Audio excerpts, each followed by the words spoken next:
बहुत समय पहले की बात है, जब गौतम बुद्ध अपने शिष्यों के साथ एक शांत वन में ठहरे हुए थे। उनके संघ में एक भिक्षु था, नंद।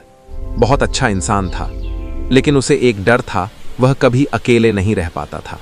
वह हमेशा किसी न किसी भिक्षु के साथ रहता। चलना हो तो साथ, भोजन करना हो तो साथ, ध्यान करना हो तो भी साथ। अगर कभी उसे अकेला रहना पड़ता तो उसका मन बेचैन हो जाता। एक दिन बुद्ध ने उसे बुलाया और पूछा, नंद, तुम हमेशा किसी के साथ ही क्यों रहते हो? नंद ने सिर झुकाकर कहा, भगवान, जब मैं अकेला होता हूं तो मन में बहुत विचार आने लगते हैं। मुझे अपने ही मन से डर लगता है। बुद्ध मुस्कुराए। उन्होंने कहा, तुम्हारा डर जंगल से नहीं, तुम्हारा डर अपने मन से है। फिर बुद्ध ने उसे एक काम दिया। आज से तुम 7 दिन उस पहाड़ी पर बने पुराने मठ में अकेले रहोगे। पहली रात वह मठ बहुत पुराना था। चारों ओर सन्नाटा था। रात होते ही हवा की आवाज आने लगी। टूटी हुई खिड़कियां हिलने लगीं। नंद का दिल तेज धड़कने लगा। उसे लगा जैसे कोई उसके पीछे खड़ा है। वह बार बार पीछे मुड़कर देखने लगा, लेकिन वहां कोई नहीं था।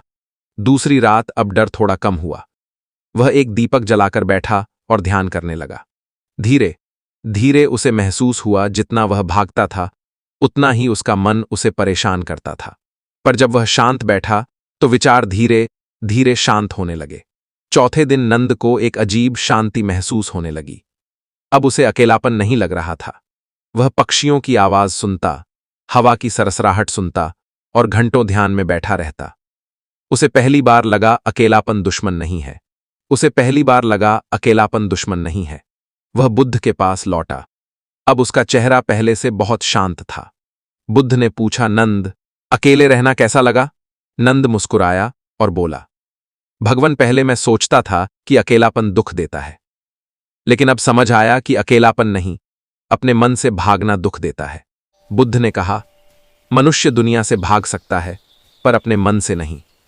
इसलिए जो व्यक्ति अपने मन के साथ शांत बैठना सीख लेता है, वह जीवन के सबसे बड़े डर को जीत लेता है। इसलिए बुद्ध कहते थे, जो व्यक्ति अकेले शांत रह सकता है, वही सच में स्वतंत्र है।